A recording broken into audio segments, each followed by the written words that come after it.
Revelation chapter 1, verse 9 hanggang 11, ito po ang sinasabi. I, John, your brother and partner in the tribulation and the kingdom and the patient endurance that are in Jesus, was on the island called Patmos on account of the word of God and the testimony of Jesus. I was in the Spirit on the Lord's day, and I heard behind me a loud voice like a trumpet saying, "Write what you see in a book and send it to the 7 churches, to Ephesus, and to Smyrna, and to Pergamum, and to Thyatira, and to Sardis, and to the Philadelphia, and to Laodicea." Tayo po ay manalangin. Ama, tulungan niyo kami sa umagang ito sa aming pagtalakay patungkol sa kalalagayan ng 7 iglesia ng Asia noong panahon ni Juan.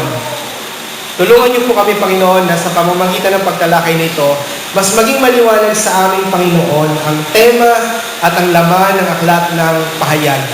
Sa gayon, Panginoon, ay magsisilbing kalakasan, warning, Panginoon, at magsisilbing paalaala sa amin ang mga bagay na hinaharap ng 7 iglesyang ito.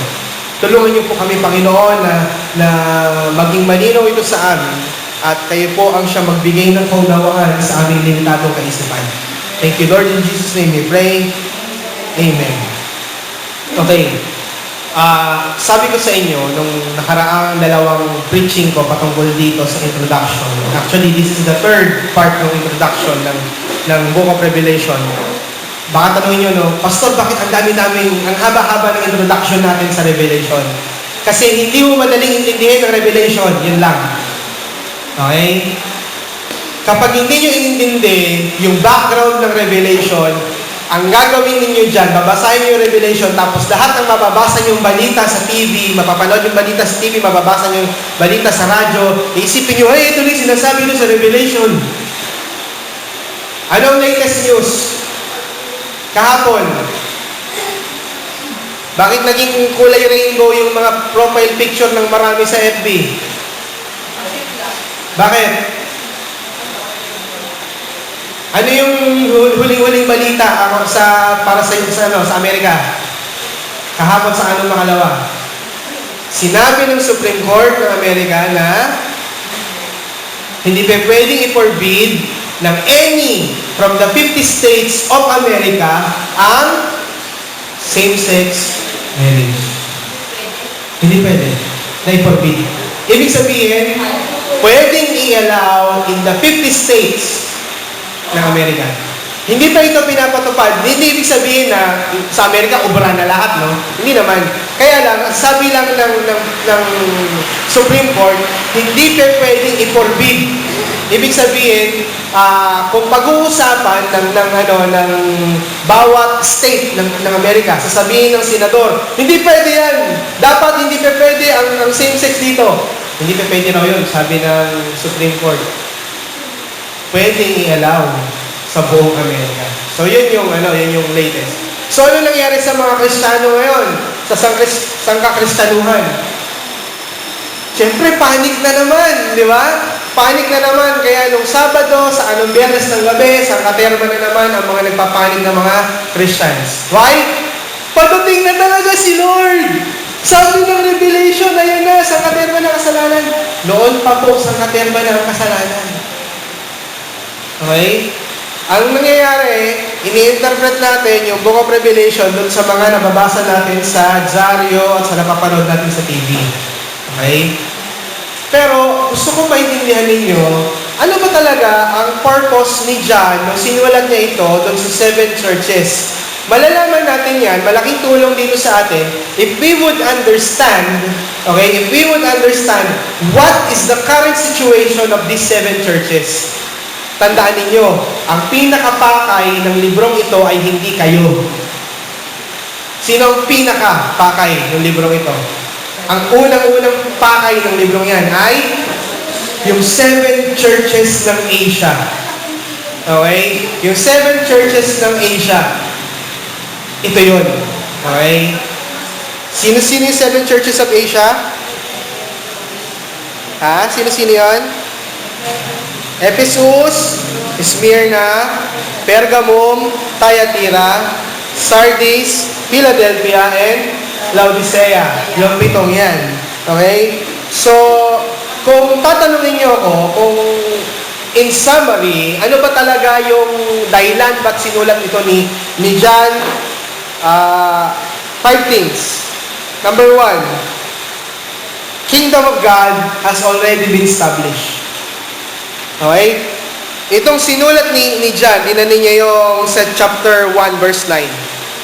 I, John, your brother and partner in the tribulation and the partner in tribulation and the kingdom. Ibig sabihin, the Christianity of that time already acknowledged that the Christianity is the kingdom of God. Hindi ito yung iniisip ng maraming Kristiyano ngayon na yung kingdom ay itatayo pa in the future. Natitibagin yung mosque ng doon sa Jerusalem, tapos magtatayo ng kingdom. Hindi yun ang iniisip ni John. Okay? Ang iniisip ni John at this moment, the kingdom of God was already inaugurated or established. At hanggang ngayon, hanggang sa pagbabalik ng Panginoon, pwede natin sabihin, the kingdom of God is here already. Kaya nga, kung matatandaan ninyo, anong pinapangaral ni John the Baptist bago dumating si Jesus? Repent, for the kingdom of God is near. Ano yung kingdom na tinutukoy niya? Yung kingdom ba na pagbabalik ni Jesus Christ o yung pagdating ni Jesus? Pagdating ni Jesus. Nung point na yun, the start of Christianity, yung iniisip ni John the Baptist na kingdom of God is near is Christianity per se. Okay? So, huwag kayong mag-isip na darating yung kingdom na magiging mga yung mga tipong mga rulers tayo. Huwag kayong maging utak politiko. Huwag yung utak yan ng mga pastor na iniisip nila magiging matataas yung mga kanilang mga posisyon sa kingdom of God. Ang utak ni John sa kingdom of God, hindi masaya. Yung kingdom of God, yung time ni John, ano po? Ano ang sitwasyon ng kingdom of God? Yung time ni John? Persecuted. At hindi ho yun magbabago. Hindi magbabago ang kingdom of God. The kingdom of God was still until hanggang sa pagbabalik ng Panginoon, gegerahin ng maling katuruan, gegerahin ng persecution. Hindi yun magbabago. Kaya huwag yung isipin na pag naging Kristiyano kayo, masarap ang buhay. Mag-aral kayo mabuti. Sa mga nag-aaral pa, magtrabaho kayo mabuti, magsumikap kayo. Husayan nyo, diskarte nyo para magkaroon kayo ng maraming pera, giginawa buhay nyo. Pero pag pinag-usapan ang Christianity, for sure, there will somebody who will persecute you. That's for sure. Kagabi, 11 yata yun, nag-chat sa akin yung isang kapatiran. Naka-attend na dito sa atin yun, isang young people na babae kasama nila RJ. Sabi niya, Pastor, yung nanay at tatay ko nagagalit sa akin kasi ayaw ko umattend doon sa church namin. Doon ako umattend sa mga churches na katulad doon sa inyo, sa mga reformed churches. Tinatanong nila akong pilit kung bakit. Sabi ko, anong sagot mo? Dahil po sa katuruan. Sabi ko, very good. Akala po nila nagpalit ako ng denomination. Sabi ko, ipakita mo sa kanila na you're not after the denomination. Hindi denomination yung pakay mo kung bakit ka umaattend sa mga churches na yan. Okay? Hindi dahil sa maganda yung church, hindi dahil sa masaya yung church, hindi dahil sa may aircon yung church, kundi nandun ka sa church na yun dahil hinahanap mo yung tamang katuruan ng scriptures. Born again din naman sila. Bakit siya pinipersecute? Di ba, sana kung hindi born again yung mga magulang niya, pero bakit siya pinipersecute? Because many, even though they are telling that they are Christians, is not staying in the truth of the Word.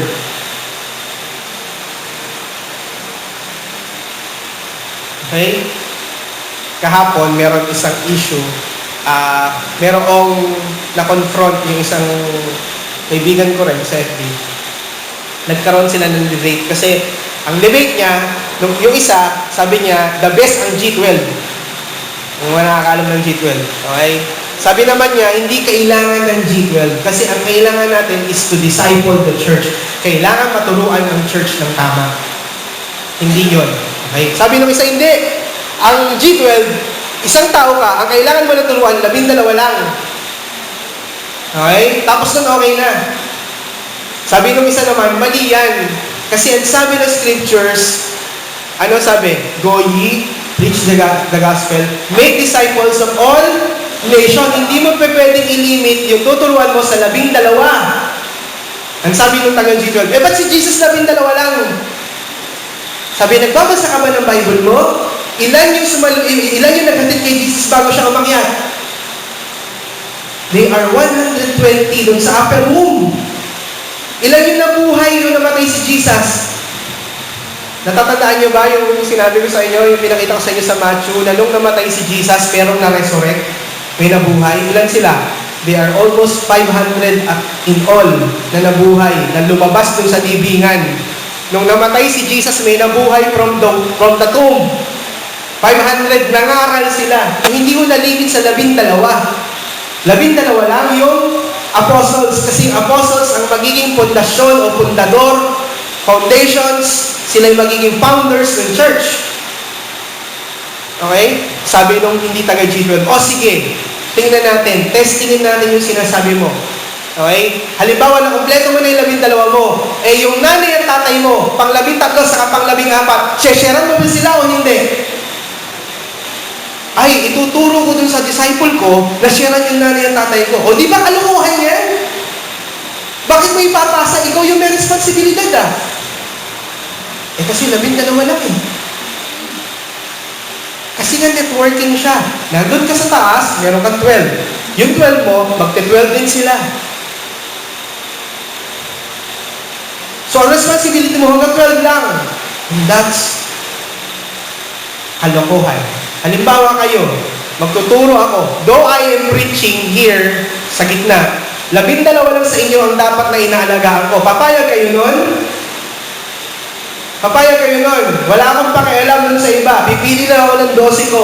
Tapos yung 12 na yun, sila na bahala nun sa iba. Papayag kayo nun? Those are the teachings that is rampant nowadays, especially here in the Philippines. Okay? Kaya kami minsan challenge ko kayo, try to attend in the other churches and you will see what's happening in Christianity right now. Even in the mega churches, sila Roland, alam nila yan, pinaatin po sila sa Pampanga kung saan-saang church. Umatin kayo dun, tingnan nyo, mag-observe kayo what is happening. Tapos pagbalik nyo dito, pag-usapan natin, paano natin yan i-deal biblically. What's happening? What's the Bible is saying? What is the situation of the church right now? Ganon din ang sitwasyon ni John noong time nila. The church suffers something. Meron silang pinagdaraanan noong time nila. Okay? Because the kingdom of God is already established. Okay? So, ibig sabihin, ang kingdom of God, nakatayo na noong time na yon, pero hindi yon masaya. The kingdom of God is battling something. The kingdom of God is having war with something.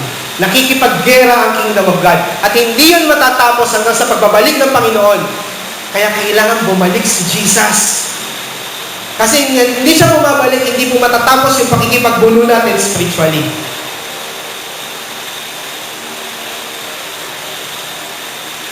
Hanggat hindi bumabalik si Jesus, magkakasala at magkakasala tayo. Magko-compromise tayo. Darating tayo sa point na mag-struggle tayo, mahihirapan tayo dahil may mga magpe-persecute sa atin. Ganyan ba talaga ang mga born again?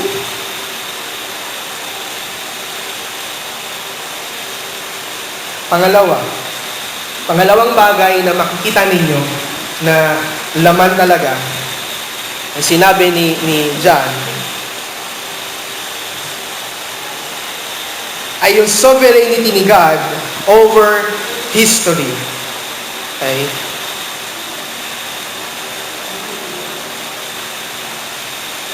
God was sovereign over history. Pinapakita ng aklat ng Revelation talaga na simula sa simula hanggang sa magwakas ang daigdig, sovereign ang Diyos. Kagaya nung unang dalawang preaching ko sa inyo, na kahit na ano pa ang mangyari, meron tayong mga pagdadaanan, ano man yan, kasi sila, pinakita dito na meron silang mga pinagdaanan. Mamaya bubuksan natin yung ilang part dun sa churches, yung mga sinabi sa churches. Makikita din ninyo na maraming pinagdadaanan ng church nila. And even now, marami pa rin pagdadaanan ng churches natin. Yung mga churches, yung mga totoong churches, marami pa rin pagdadaanan yan. Pero ang importante, God is sovereign all over the history. Alam niyo yung nakalagay na hashtag ngayon sa mga FB, Celebrate Pride. Gumawa ng app si Mark Zuckerberg, yung sa FB, yung gumawa ng FB. Kapag kinlik nyo yung Celebrate Pride na yun, yung inyong profile picture magkakaroon ng rainbow. Okay? Ang ibig sabihin ng rainbow na yun, ang rainbow po ang flag ng LGBT ngayon. Ano yung LGBT?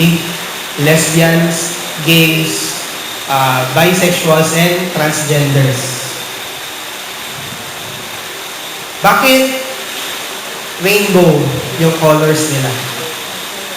Ang symbolism ng rainbow ay para ipakita na every race, everybody, kahit sino, pwedeng tanggapin. Walang i-discriminate. Okay? Kaya rainbow. Walang discriminated. Okay? Pwede ang lahat. Pwede ang lahat. So, sabi ko nga doon sa kambal wag na huwag nyo i-click yan, ha? Wag na huwag kayo magpapalit ng profile picture. Kasi ibig sabihin yan, sumusuporta kayo sa mga LGBT. Sumusuporta kayo sa mga bakla na pwede na silang ikasal. Wala namang problema kung may mga kaibigan kayo, hindi nyo naman kailangan na, "Oy, bakla ka! Paupoy ka!" Hindi naman kailangan ganunin. Okay? Pero hindi tayo sang-ayon na ikasal sila. Okay? Pwede kayo magmalasakit sa kanila, pero hindi nyo sila dapat i-tolerate. Hello? Ako, I have a friend, and she is very close to me. Okay? Lantaran siya, tibo siya. Pero every time na mag-uusap kami nun, talagang para siyang inaapuyan. Pero sabi niya, lagi niya sinasabi, alam mo kuya, mamimiss kita kasi naghiwalay kami ng building. Sabi niya, mahal na mahal kita kuya, sa ilang taon na magkasama tayo dito, hindi kita makakalimutan. Tibo yun. Niloloko nga siya minsan, tawag ko sa kanya Charis Kasi nung one time nag-register si Aiza Sigera sa Asilisa Dino ng business name sa DTI, siya yung nag-process. Sabi ko, nag-meet si Aiza sa Charis, tawa siya ng tawa sa akin.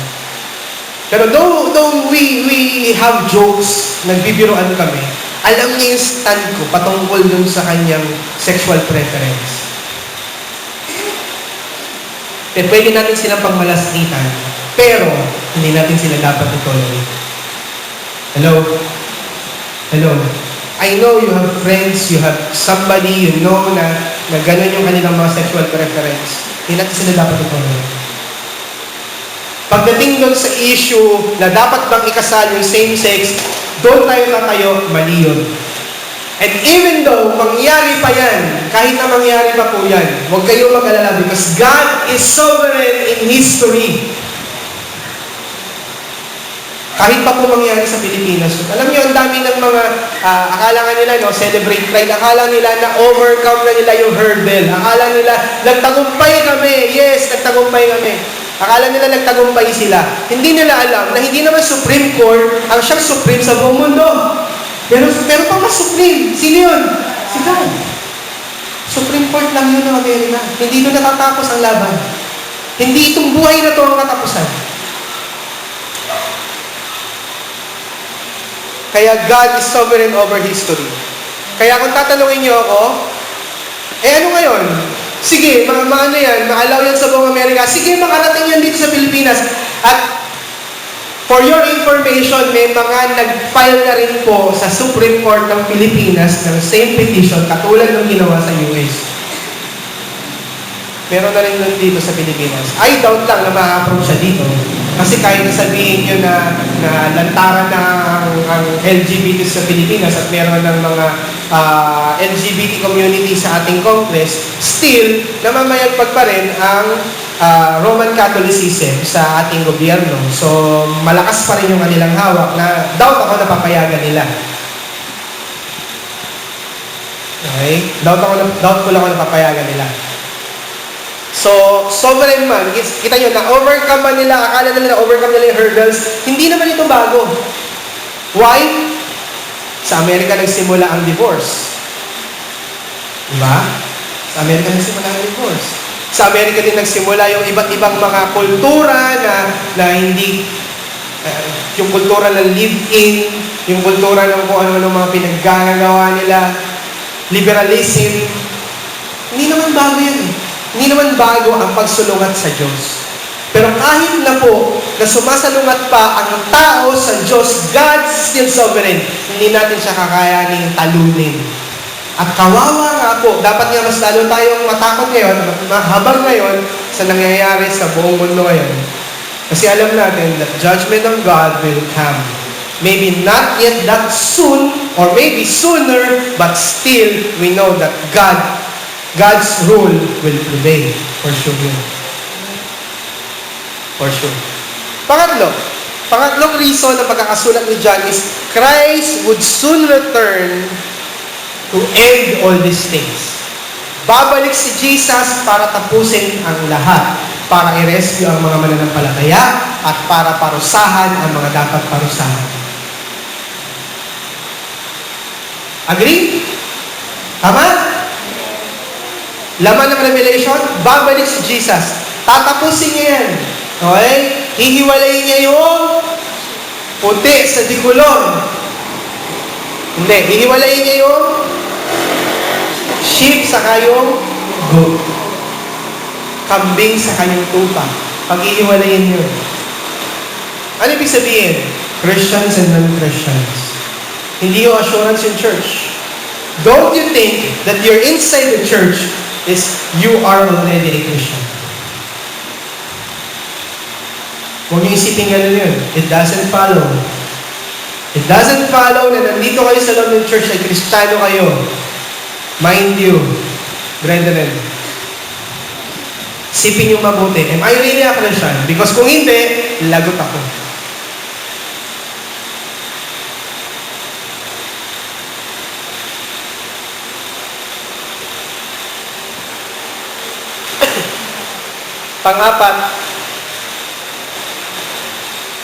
Pang-apat na pinakikita sa Book of Revelation is the reality of evil continues and dominates the world.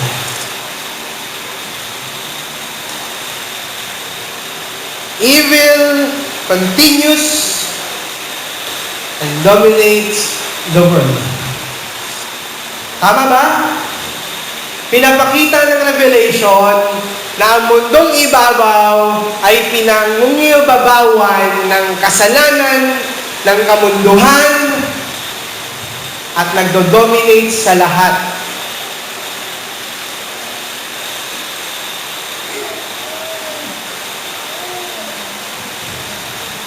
Nakakatawa nga, no?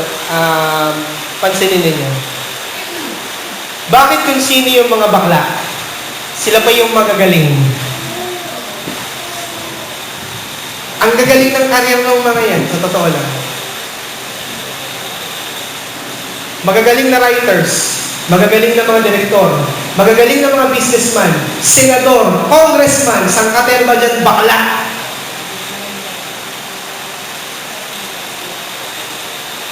Managers, mga organizers. Diba? Alvin, may mga namit ka na, mga organizers. Diba? Magagaling sila. Napaka-meticuloso nila sa details. Even sa details. Huwag na tayo lumayo. Pag nagpagupit kayo, pag nagpaganda. Diba? Ba't ang gagaling nila? Bakit napaka-talented ng mga yan? Sa mga artista. Ang dami na kayong nagulat kayo na ang gwagwapong mga artista, pagdating ng panahon, bigla na lang magladaldad. Tinitilaan nyo dati, tapos bigla na lang, wow, nagulat kayo, bakla. Kung sino yung mga totoong lalaki, siyang mga walang trabaho, mga batugan, mga walang kwenta. Ba't ganun? Hindi nyo napansin? Bakit kung sino yung, ewan ko ba? Nakakalungkot, di ba? Kaya ano nangyayari? They are justifying these actions.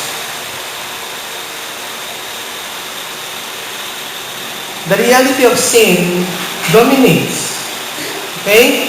Sa politika natin, okay? Wala namang malinis sa kanila. Tinatanong ko nung isang araw, Pastor, sino pong iboboto nyo among the supposedly candidates? Kung tatanungin nyo ako, wala namang moral yan sa mga yan si Duterte, Pastor. Bakit? Moral ba yung ginagawa niya? Tama, napatino niya yung Davao, pero pumapatay siya without due process. Tama ba yun? Hindi rin tama yun. Sige, sabihin natin nalilinis niya, pero hindi rin tama yun.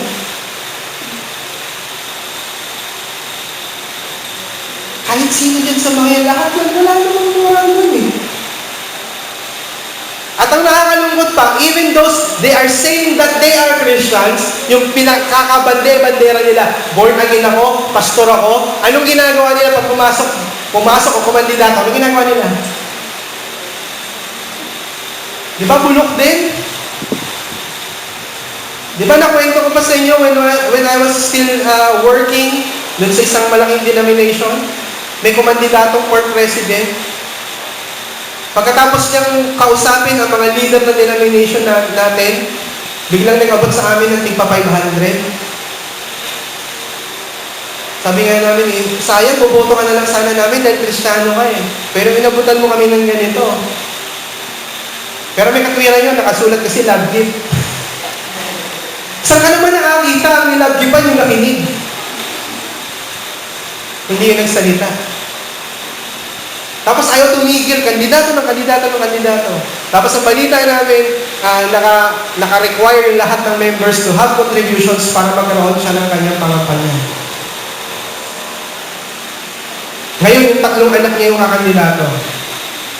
One in TESDA, yung isa yung governor, isa yung mayor, saka isa yung congressman. Kakandidato sila sa higher positions. Pero, sabi ng mga kakilala namin, doon sa loob ng denomination nila, continue pa rin yung contribution. Hinihingi sa loob ng church. Hindi ba nagdo-dominate yung sin even doon sa loob ng church? Okay?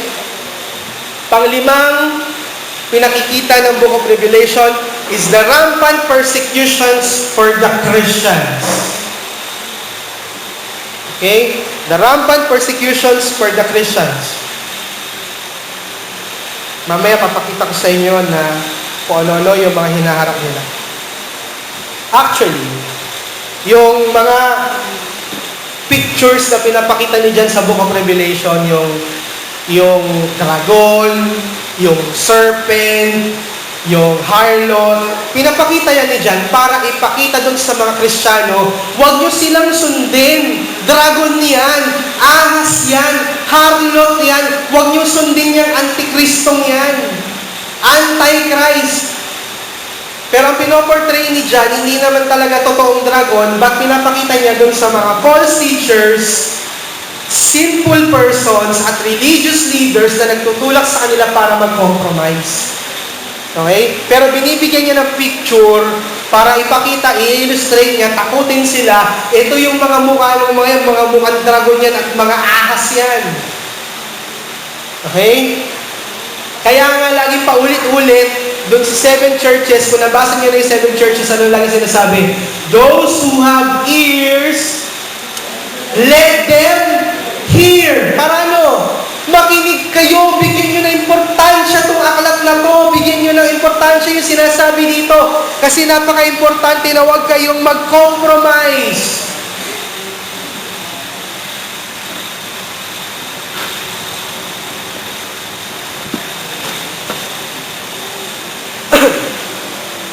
Ano sa tingin nyo yung dahilan kung bakit merong persecution?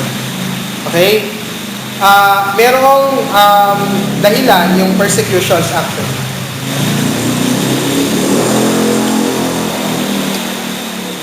Number one, yung tinatawag ng mga trade guilds or festivities, yung mga piyesta ng Romano. The Roman Empire has lots of festivities. Marami silang mga kapiestahan. Katulad natin, dito sa Pilipinas, alam niyo ba history ng mga piyesta nyo? Mga probinsya nyo, alam niyo mga history ng mga piyesta nyo sa probinsya? Alam niyo? Yung iba hindi nyo alam, di ba? O sa San Juan, bakit nagbabasaan? Bakit?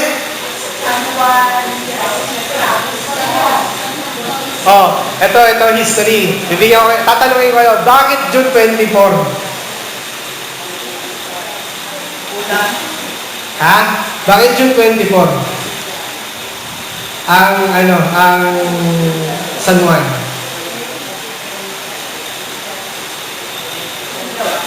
Hindi nyo alam? Bakit? Kasi, ano birthday daw ni Jesus? December 25.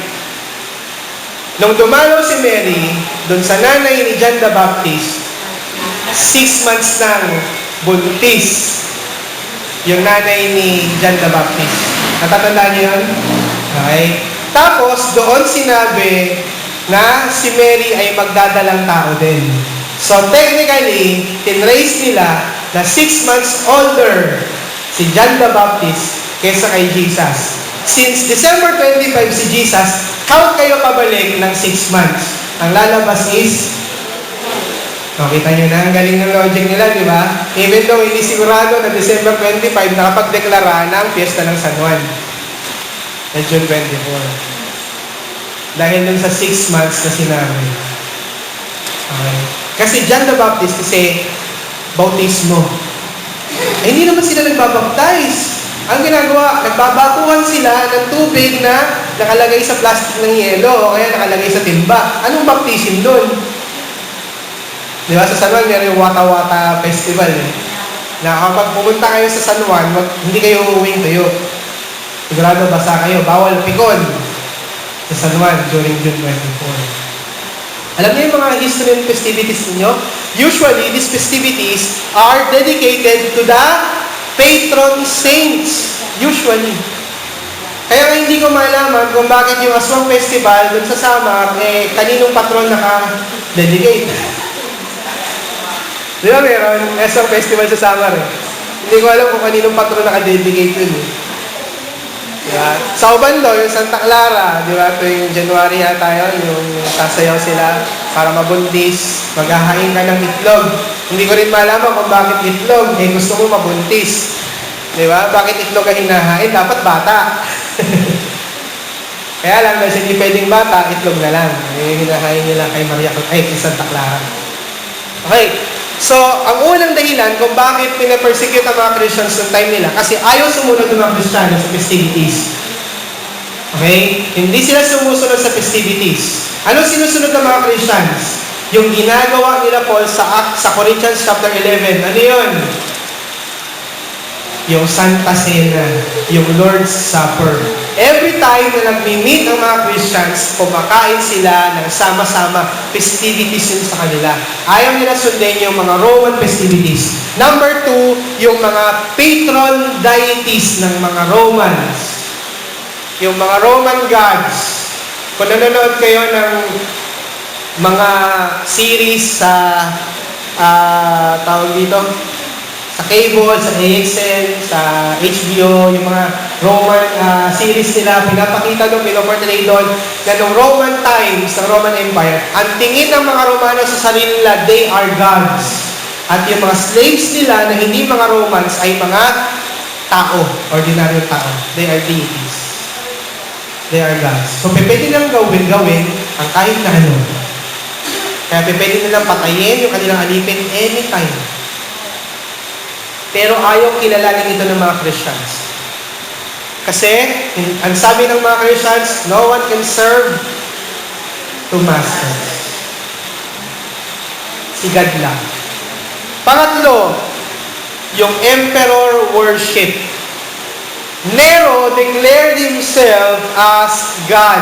Lagi niya yung ginagawa. At merong mga statues ng bawat Nero. Si Caligula, bawat Caesar, meron niyang bawat Caesar ng Amerika, meron niyang ang tawag dito, statue ng kanilang mga itsura. At yun ang mga sinasamba ng mga Romano. So, ang mga Kristiyano, they refuse to do all these things. Okay?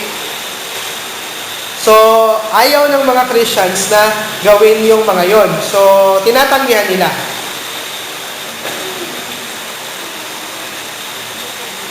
Pang-apat na dahilan kaya may persecution, dahil sa kagagawan ng sarili nilang mga kapatid, ng mga Jews.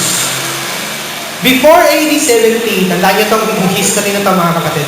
Before AD 70, ang Christianity, iniisip ng mga Romano na kapatid ng mga Hudyo.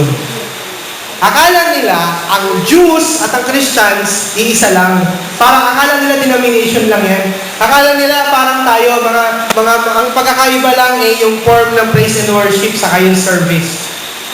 Akala nila, ang mga Christians lang, hindi sa synagogue, sa bahay-bahay. Ang mga Jews sa synagogue. Akala nila ganon. Pero, itong mga Hudyo na to, naiinis sa mga Christians. Kasi, nung na-persecute si Nero, noong AD 70, sinunog ang Jerusalem, giniba yung temple. At sabi ng mga Kristiyano, kayong mga Hudyo ang dahilan kung bakit giniba ang templo. Kasi, pinapaho niyo sa krus si Jesus Christ.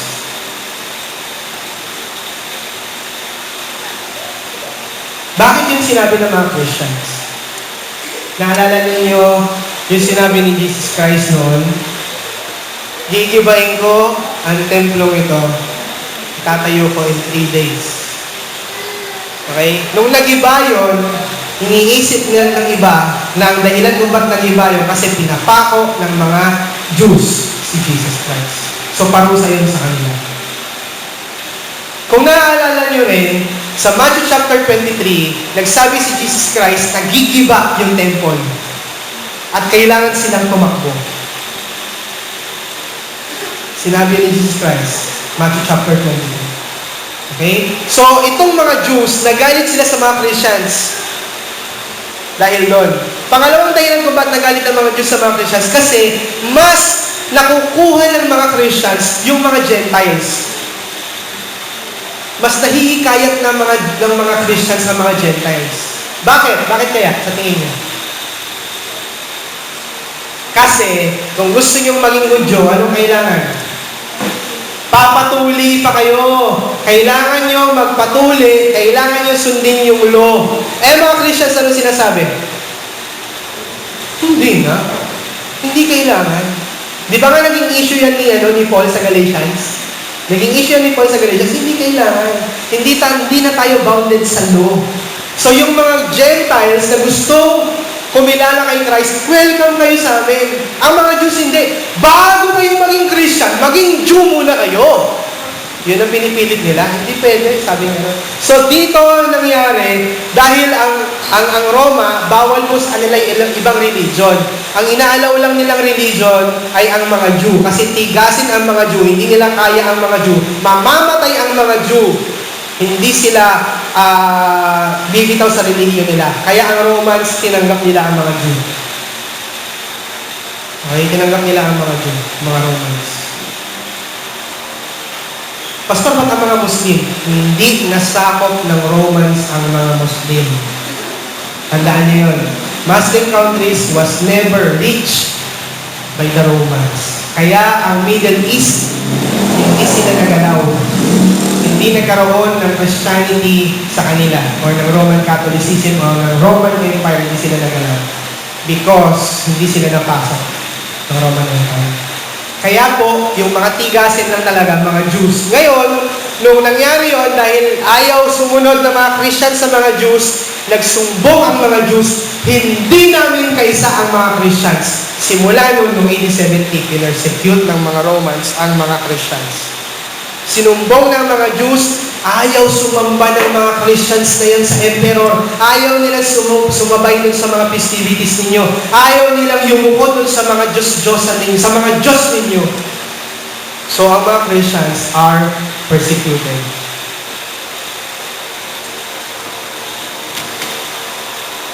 So, ano ang nangyari because of that? Because of their refusals to the teachings, tingnan ninyo to sa chapter 2, sa inyo yung Bible nyo, chapter 2, verse 14 to 15. Diyan pa lang sa letters ni John, sa letters sa churches, mababasa nyo na yung hinaharap ng mga church. Chapter 2, verse 14, ito sinasabi, "But I have few things against you. You have some there who hold the teaching of Balaam, who taught Balak to put stumbling block before the sons of Israel, so that they might eat food sacrificed to idols and practice sexual immoralities. So also you have some who hold teachings of the Nicolaitans." So ibig sabihin, yung iba sa kanila, because of the persecutions, they try to give in. Tingnan nyo pa verse 20 to 24. "But I have this against you, that you tolerate the woman Jezebel, who calls herself a prophetess and is teaching, seducing my servants to practice sexual immorality and to eat food sacrificed to idols." So meron talaga silang issue patungkol sa pagsamba sa Diyos-Diyosan noong time nila. "I gave her time to repent, but she refuses to repent of her sexual immorality. Behold, I will throw her into sickbed, and those who commit adultery with her, I will throw into great tribulation unless they repent of her works." 23, "I will strike her children dead, and all the churches will know that I am He who searches mind and hearts, and I will give to each of you according to your works. But to the rest of you in Thyatira, who do not hold these teachings, who have not learned what some call the deep things of Satan, to you I say, do not lay on you any other burden." Pinapakita dito ni God, ni Jesus, na sabihin ni John, na huwag kayo mag-giveaway kasi may mga nag-giveaway na sa mga churches dahil ayaw nila ma-persecute. So, hinahayaan na nila na sila ay magkasala na lang. Okay?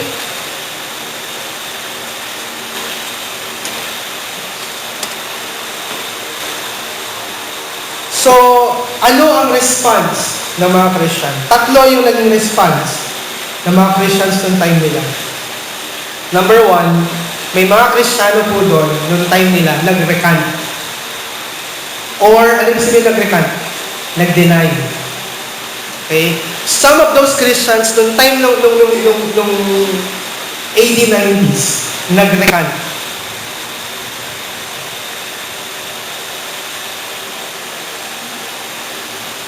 Ano ibig sabihin?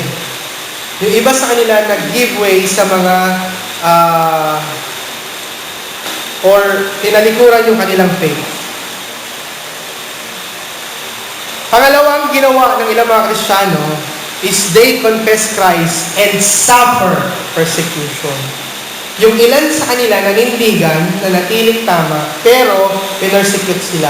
Tingnan ninyo yung chapter 12 ng Revelation. Chapter 12, verse 6. Tingnan nyo yung sinabi dyan. And the woman fled in the wilderness where she has a place prepared by God in which she is to be nourished for 1,260 days. Tapos talo tayo sa 14. Chapter 12, verse 14.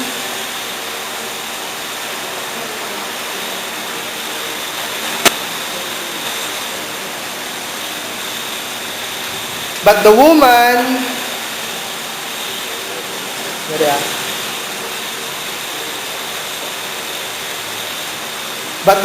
has given the 2 wings of great eagle, so she might fly from the serpent into the wilderness, to the place where she was nourished for a time, and times and half a time. The serpent poured water like river out of his mouth after the woman to sweep away with a flood.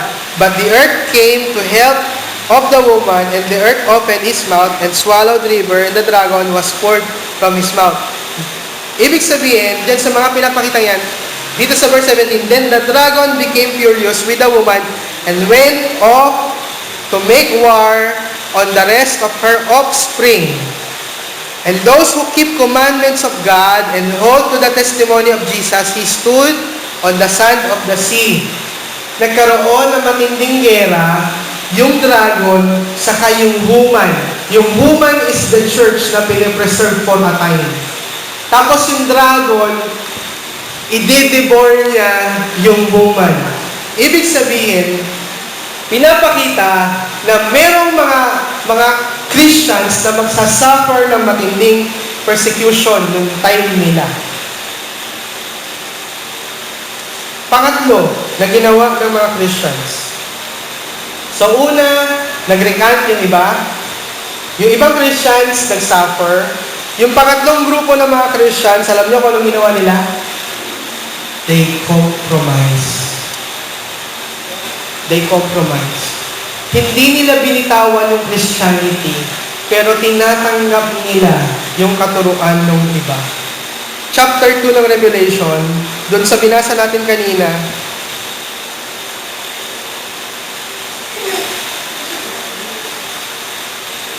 yun yung verse 20.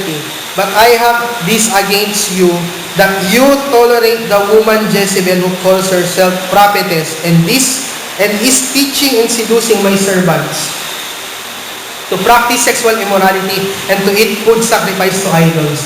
Ibig sabihin, itong mga taga-Thyatira, even they are Christians, pumapayag silang kumain ng mga pagkain hinahin sa idols, saka sumamba doon sa sambahan ng mga idols, nakikipag-intercourse sila doon sa mga prophetess doon. Kasi nung sa time ng Roman Empire, ang pakikipag-sexual intercourse is worship sa deity. Intindi ng worship nila, no? Merong mga temple dito, sila Venus, yung mga temple ng mga Roman gods, tapos meron silang mga prophetess. Yung mga prophetess nila, yun yung mga nangangaral dun sa loob ng temple. Pagkatapos mangaral ng mga prophetess na yun, lahat ng mga nandoon, lalaki man o babae, makikipag-sexual intercourse sila. Orgies. Okay? Nakikipag-sexual intercourse sila. At yun ang pamamaraan nila para naaabot nila yung langit. Yung heaven. Ngayon, para hindi ma-persecute yung mga Christians, nag-giveaway sila, nagko-compromise sila. Sinasabi nila, allowed naman kami, kahit naman kami Christian, pwede naman kami sumamba dyan.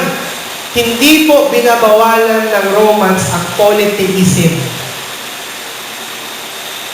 Okay? Hindi nila binabawalan yung polytheism, yung maraming Diyos. So, kung sumasamba kayo sa mga Diyos namin, kahit pa Kristiyano kayo, okay lang. So, ano ang gusto talagang ipakita ng Revelation? Kung titingnan ninyo yung 7 churches, ito yung summary. Yung first church, ano yung first church na binanggit sa chapter 2?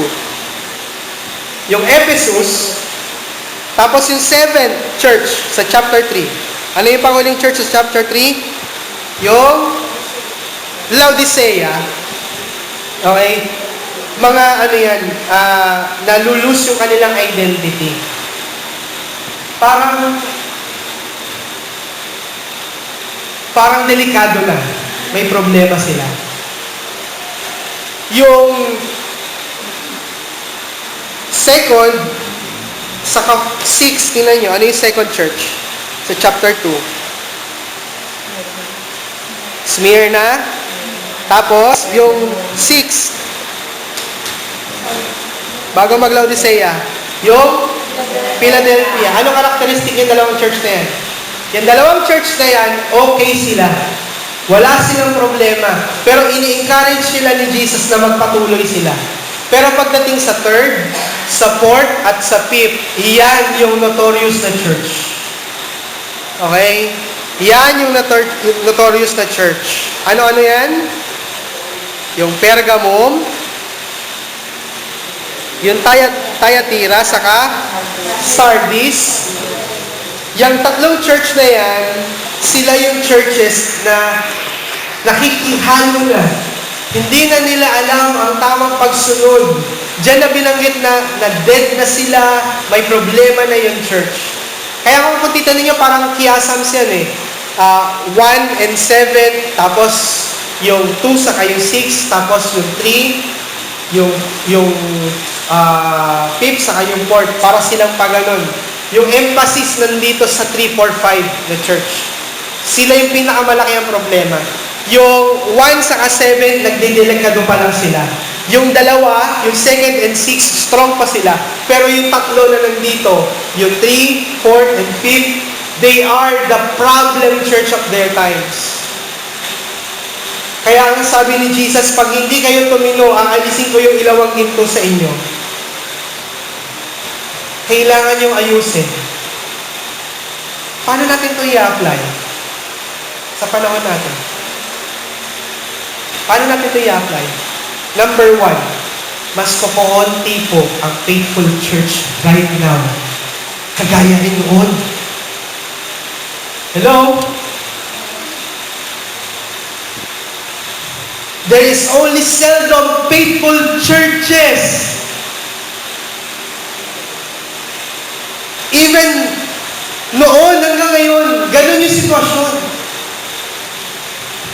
Pangalawang bagay na dapat nating matutunan, okay? There are lots of churches who is doing compromises right now. The sad news is, hindi lang po right now, even noon, nagko-compromise. Bakit sila nagko-compromise? Bakit nagko-compromise ang church noon? Ayaw nila ma-persecute. Ngayon, bakit nagko-compromise ang church ngayon? Ha? Ayaw nilang ma-alienate. Hindi persecution ang problema ng churches ngayon. Alienation. Ano ibig sabihin? Ayaw nilang masabing iba sila. Ayaw nilang masabing hindi kayo welcome dito. Kaya nga lahat welcome.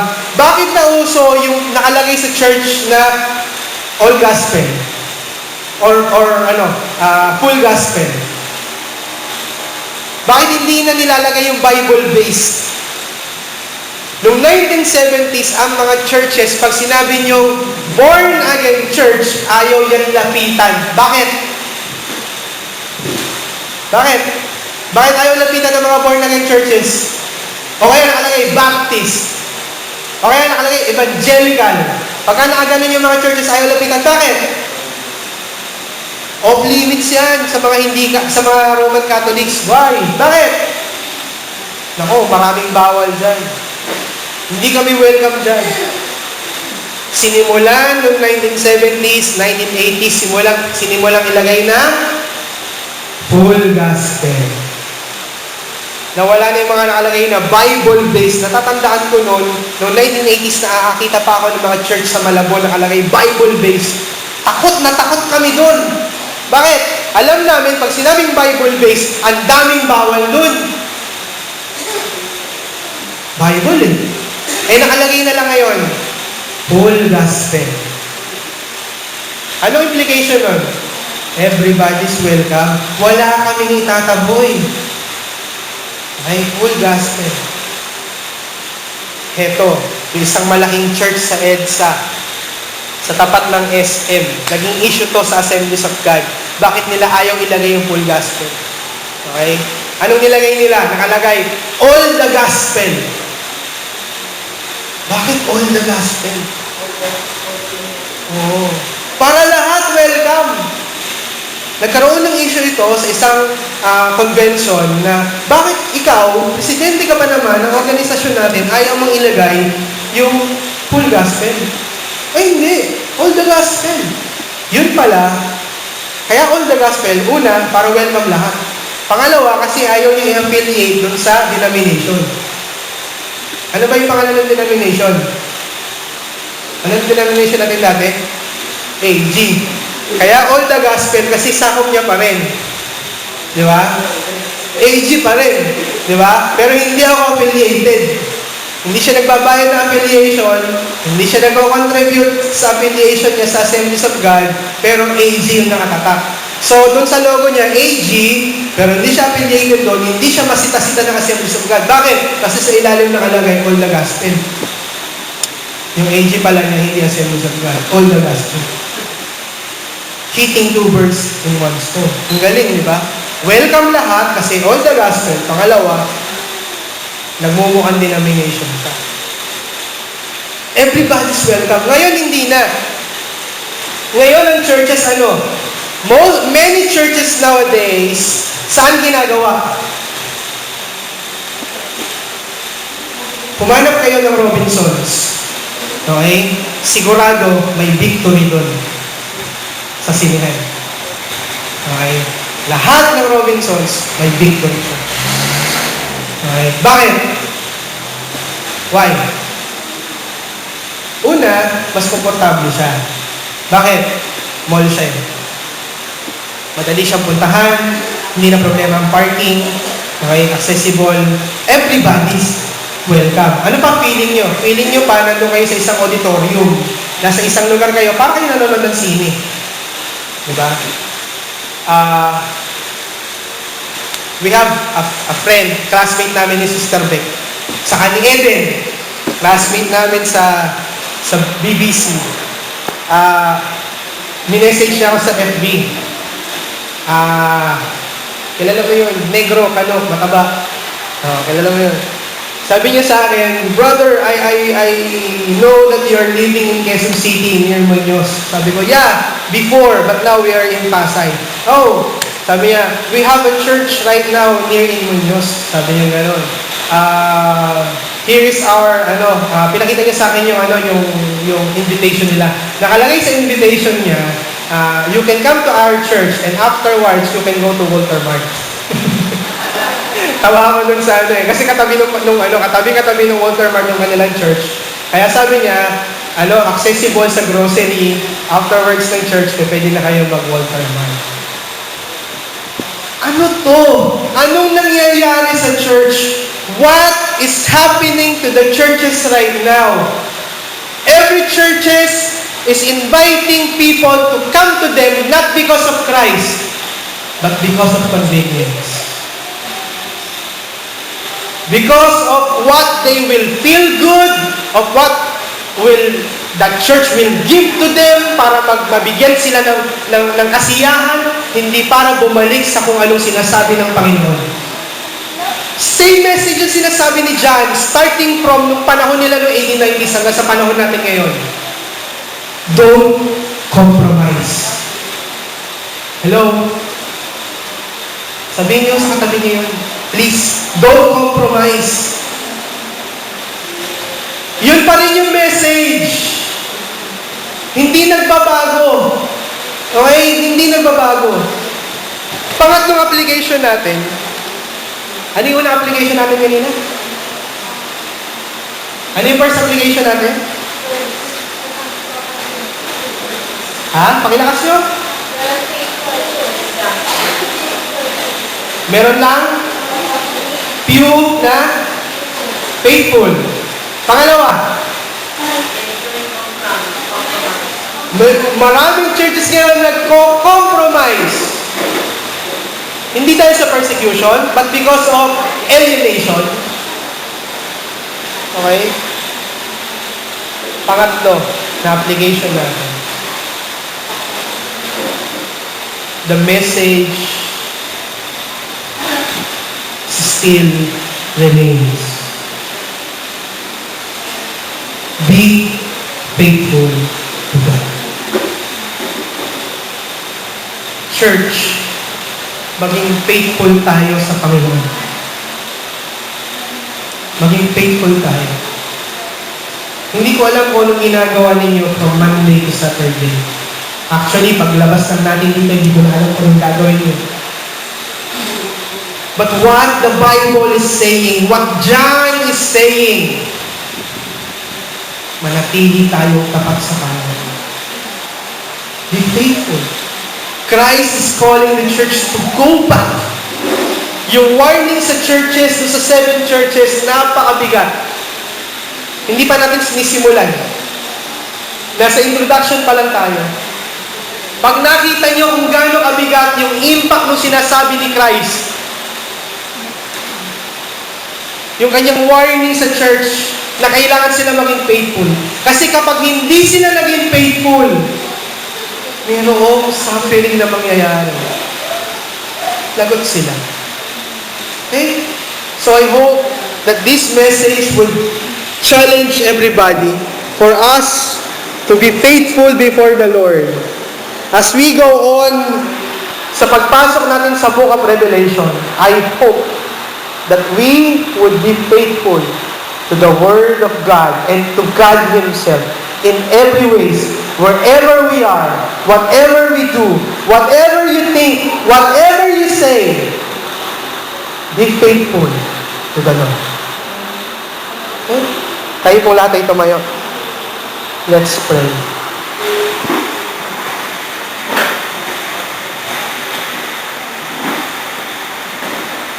Alam niyo yung kanta na Ascribe Greatness to Our God? Alam niyo yun?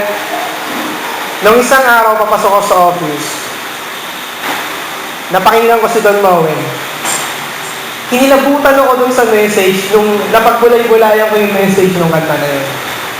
Ang sabi nung kanta, Ascribe Greatness to Our God, the Wrath. His words are perfect, and all His ways are just. Nakasakay ako sa bus noon na sabi ko, Lord, You are just. I am not. Hindi ba kayo natatakot doon? He's just. Pag sinabi yung just, He knows everything. Lalo ako nilalabutan doon sa chorus ng kanta. Alam niyo kano yung chorus?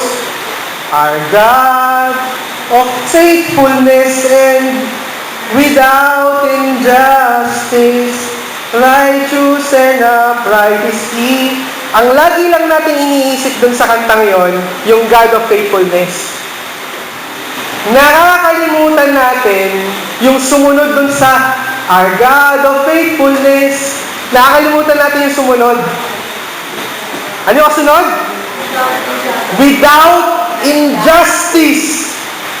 Yung susunod lalo mas mabigat. Righteous, upright is He.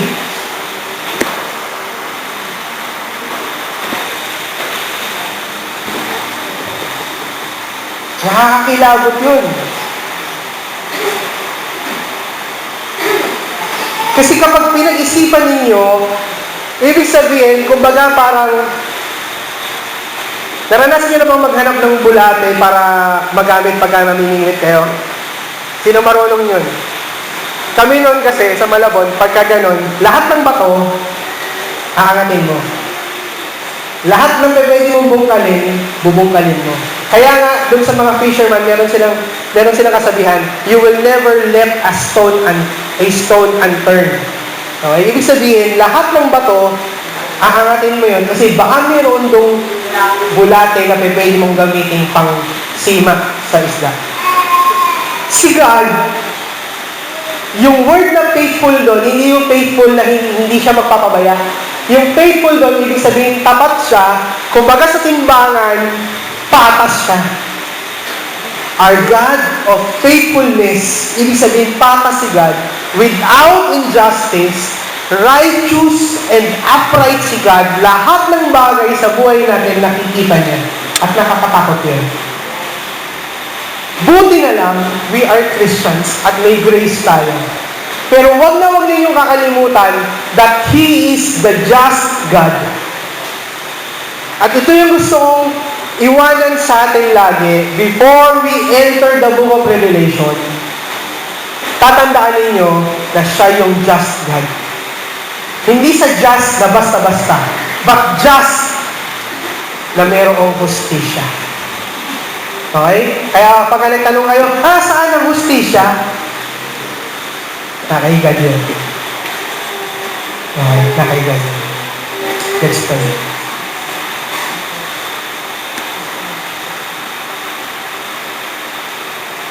Lord, indeed, Lord God, You are the mighty God, the just God, the God who is faithful, righteous, and upright. You know everything that is happening with the church right now. And we know that there will come a time that you will bring everything into justice. I pray, Lord God, help us to be faithful in every way, in every thoughts, in every words that will come out of our mouth, in every deeds that we will do. I pray, Lord God, that help each and every one of us here, Lord God, to obey you, to be faithful to you, to be the bride whom you will save and marry when you come back. Dalangin ko po, Panginoon, na ang bawat isa sa amin ay panatilihin mong tapat at pangunahan niyo kami.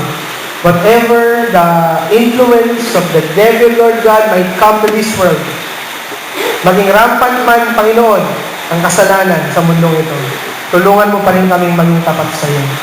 Sa bawat sandali, nasaan man kami, there may be times that we may fall.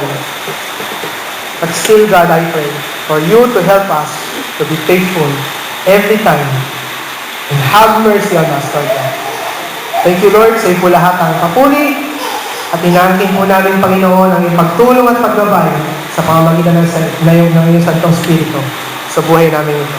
In Jesus' name we pray. Amen.